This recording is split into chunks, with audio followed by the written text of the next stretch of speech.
Senior pastor of First Assembly of God, Shane Warren, from West Monroe, Louisiana, has seen the future of America.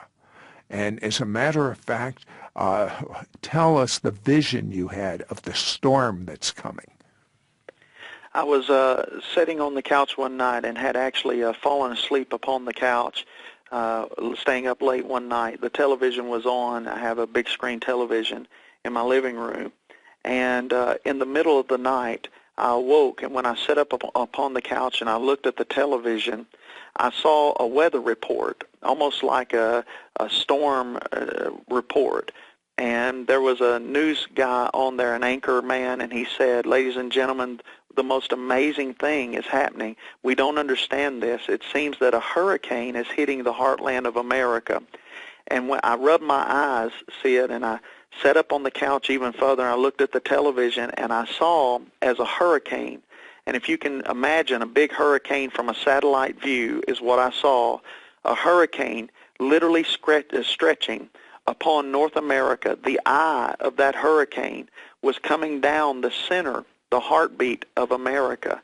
And he said, "Ladies and gentlemen, this is a storm of biblical proportions." He literally said that. He said, "This is a storm of biblical proportions."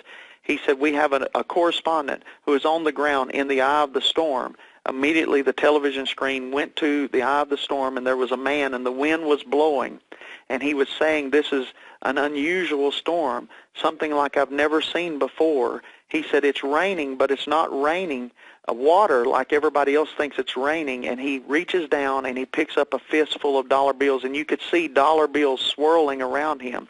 He holds these dollar bills up and he says, "It is raining dollars." And immediately I saw they came back to the anchor man on the news, and he said, "Ladies and gentlemen, we've just heard of another catastrophe that has hit America."